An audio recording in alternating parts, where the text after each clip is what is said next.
At the moment, we do have Dr. Shadi Sabe, who is the CEO, Brilliant Footsteps International Academy in Sokoto. They run an integrated model school with conventional, technical, vocational, multilingual curricula.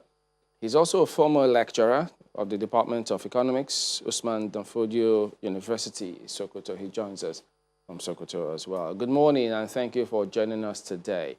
Well, yes, several good comments. morning. Yeah, several comments about what is going on with the movements of Almajirai in different parts of the country. What's your impression about what is going on? Well, first of all, I'd like to put it in a very clear perspective. The Almajirai system has held sway for decades, centuries, over 100 years, and it's based on its philosophy and the idea to integrate both conventional and Islamic education. A lot of approaches and models have been identified over decades to rid society of the many, atrocities that have become the character of the system today. Now, fast forwarding to what is happening, I must commend the Nigerian governors, especially governors in the north, that have decided to put the Almajiri system controversy on the tables and in the front lines.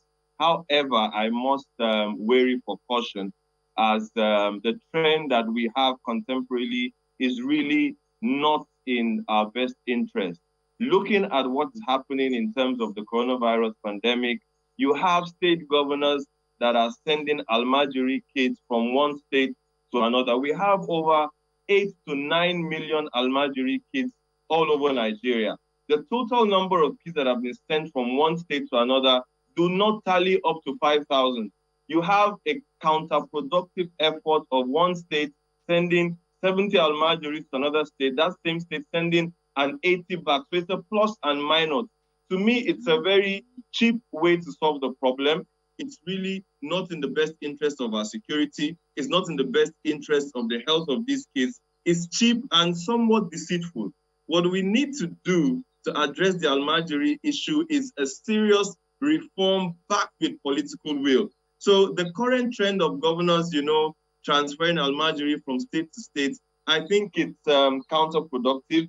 It's in some climes of legal perspectives unconstitutional and would only do more harm than good to anybody. It should have been a reform initiated a very long time ago. And this spur of the moment attitude of our governors, I think it's inimical towards even the impression of these Almajiri kids. So to me, I think the governors should look at a deeper, foot-rooting solution that is fundamental and can actually stamp the inadequacy of the system, once and for all. How did you come about that figure? 8 to 9 million of them. That's a lot. Yes, and I tell you, these are according to statistics from UNICEF as far back as 2014. We have close to 13 million out of school kids in Nigeria. 8 to 9.5 million of these kids are Almajiris. Now, you can phantom the situation where state governors cannot effectively, looking at the resource constraints and many other issues, provide basic education to all these kids that are not Almajiri. Now, what happens when you have 9.5 million or 8 million of these kids integrated into a schooling system that these governors are supposed to be, fighting for? Not just seizing the opportunity of the coronavirus pandemic, and you begin to send these kids, these are human beings. This is a solution that should have been thought of, 3, 4, 5 years ago when these guys were elected into power. So you can't just, on an emergency basis, a spur of the moment kind of attitude, begin to plus and minus kids from state to state. Kano sends 20 to Kaduna. Kaduna sends another 18 back to Kano. 67 are positive of COVID-19. I think it's to me a bit too childish for our governors to sway that far. It's a serious issue, the Almajiri debacle, and it's more than the approach of our governors today. Now, let me ask you this. You mentioned the fact that the Almajirai system has been with us for decades. And with the movement that the governors are trying to make now to stamp out the system, first of all, what do you think of it? And then why has it taken this long for them to take this kind of action?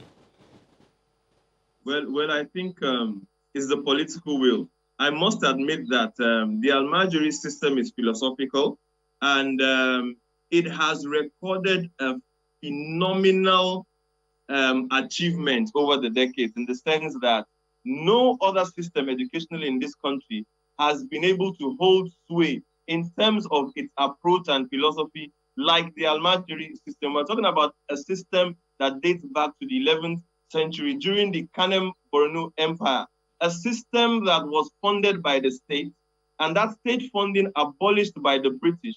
And it will surprise you to know that the abolishment of state funding by colonial masters in the days of colonialism brought about a serious apathy towards Western education by the adherents of the system. So it's not a simplistic system to just push away at this time.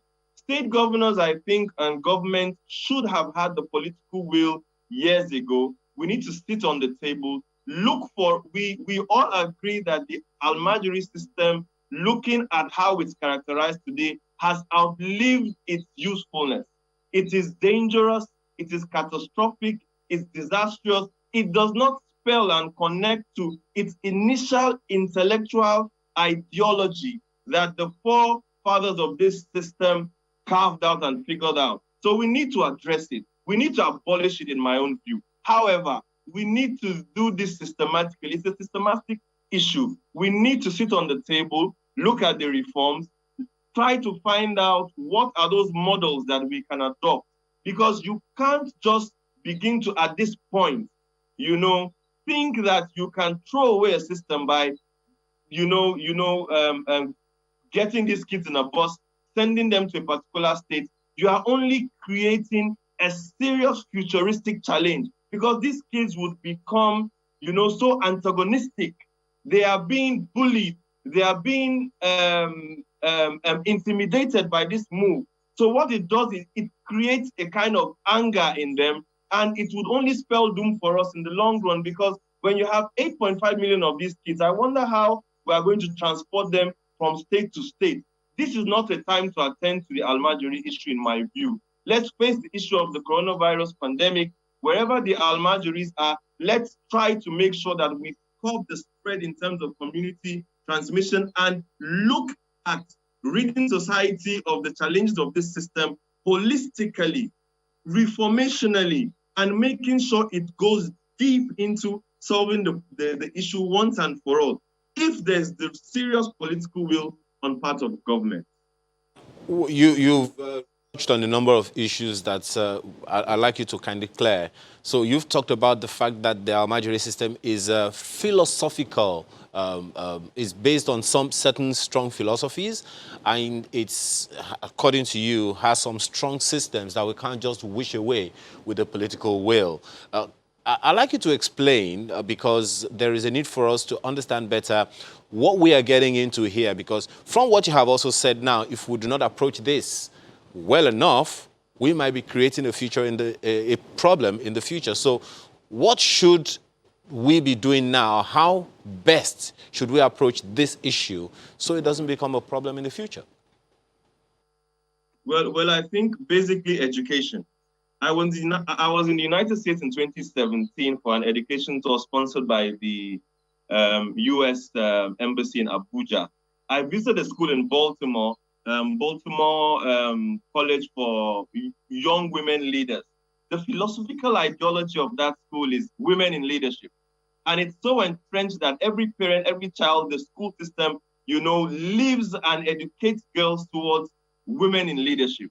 Now, the Almajiri system is philosophical in the sense that the parents of these kids, the society of these kids, believe that education is not complete without this integration of Islamic sciences. So when you look at the Nigerian educational system, you see that we are operating a single curriculum system that forces every Nigerian to be educated in the same way, disregarding our differences to ideology, philosophy, and many other aspects that every person would have loved to integrate in their educational space and system. So when you look at the Almajiri system educationally, I think what we need to do is to work on integration. We need to incorporate that ideal of Islamic knowledge that is aspired for by this category of people, add some technical and vocational thrust to it, and also integrate them into Western or conventional education such that these guys would have an opportunity to a wide spectrum and array of educational pursuits. And this has to be done through a serious, rigorous reformation process, bringing all stakeholders and especially, getting that political will that is necessary. When you speak about integrating them with Western education, what about those who thought they don't mix?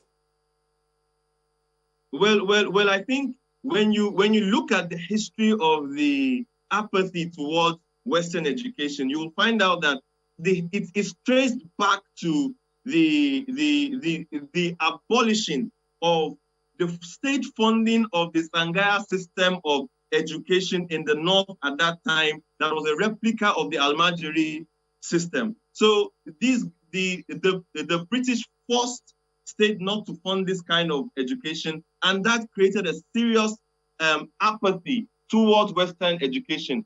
As it stands today, I must tell you that there are models in different parts of the country, different parts of the world that have integrated the conventional education, Western if you like, Islamic education, technical and vocational education. Is working. We on our own part in Sokoto, we have, in our organization over 1,700 students, and still counting that have appreciated this model. I do know that the Sokoto state government recently announced the Indonesian Pondok system to be adopted as an exit strategy to the Almajiri system, which would be taken on a gradual basis. So for me, I think we need to look the way of education and giving confidence to the parents of these kids, to these kids themselves, to make them understand that, look, education is comprehensive. So it's not just about Islamic education, but it's about education that you need to survive in our times and climes. And I think that should be able to solve the problem of the ideological issues that we have inherent in the system. There are a lot of people that think also that we're not addressing another issue, which is a talk about, population control. I mean, they question why a person will give birth to more children than he can take care of, or he or she, the parents can take care of. They think that this is also another issue that should be addressed. Is this something we're factoring in all this, equation? I think it's a triangular controversy in my own view, in the sense that these parents, to me, are somewhat irresponsible. As far as I'm concerned, as far as a lot of us in this part of the country are concerned, having kids is not about quantity but quality. So parents should be responsive to the rights of their kids. So you should make sure that you provide your kids everything that is necessary. But to me, it's like it's a silent handshake between government and parents. So parents bear kids they can't take care of, and they throw them out on the streets in the guise of learning Islamic education. Government is overwhelmed by the overpopulated schools and turns a deaf, ears and blind eyes towards these kids that should have been in school. So at the end of the day, you find out that there's a high level of irresponsibility on the part of these parents. Government doesn't really care because this doesn't add up to government's liability and budgeting for education when you have about 8 million kids out of school, as Almajiri kids on the streets or in homes begging and doing all sorts of things. So I do think that there should be responsibility on the part of parents in taking care of their kids. But when you bring the discourse of population control, that's a different ball game altogether because it has to do with the legal framework surrounding these issues, rights, and all those things. But basically, there is a relationship in the sense that parents have to be responsible. Parents should know that having kids it's about the quality of taking care of these kids, not actually, just burying them and, throwing them into the streets, into schools in the guise of they are going to learn. And these kids have become a disaster. They are not learning, as expected. So this is just my own take. But the issue on population control, it's a different, ball game altogether that should be addressed, in a very deep manner. So. You talked about the school system being overwhelmed. Do you see funding as a problem? I see corruption as a problem, to say it bluntly.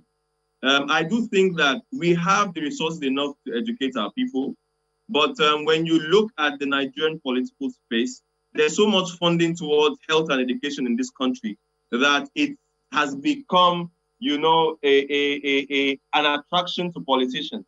And you observe that most of the resources budgeted towards education, in my own view, most times are factored into,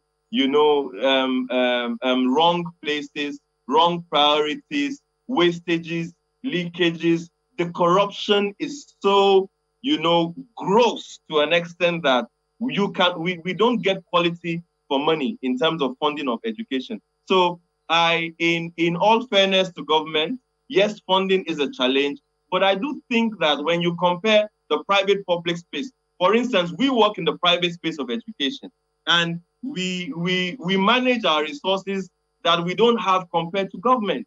Government pays teachers a higher salary than private schools, but then management is a problem, evaluation is a problem, contracts are shabby, the funding that is available is not managed properly, leakages, wastages. So I think politicians have to understand that when you don't teach the children of the less privileged today, they become a threat to your kids that you send to posh private schools, you send abroad. When these kids come back as graduates, they are all living large. The kids you refuse to train today would become a security threat to your kids tomorrow. And when we think in this light, everybody, look at what's happening in health today. Nobody can fly out, So politicians should be forced to rethink taking our health system from zero to hero. Likewise, education, which is more of a problem because education is linked to poverty, is linked to terrorism, is linked to all sorts of vices,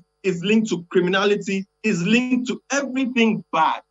So our politicians, if you want to secure, a good life for yourselves and your kids in the future, you have to educate the serious mass of the less privileged that should be an aspect to our let me ask you, pardon me, what do you think of, first, many will wonder if this school of thought of yours is going to be prevalent among several other people so that they can perhaps subscribe to it.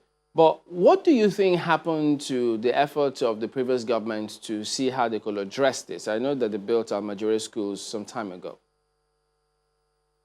Well, I keep on saying this. When you talk about education, infrastructure is key, but it's not the heart of what education is about. Successful education is about modeling. It's about the technical. The former government did very well in establishing Almajirai schools in a lot of states in the north. That of Sokoto, I've been there. Wonderful building, but continuity is a challenge. The building is there, no provision for manpower, no provision for modeling, and successive governments haven't taken it as a challenge to continue, this process. No budgetary allocation, just the building. So there's more to it than just building a structure and commissioning a project. We're talking about the life wire of the project. How do you finance the project? What is the model behind the project? And many other things. So I think I do applaud the previous government for that move. And I think the present government should have harped on it and continued, you know, in funding, in the technicals, in the modeling, in propagating, you know, that idea.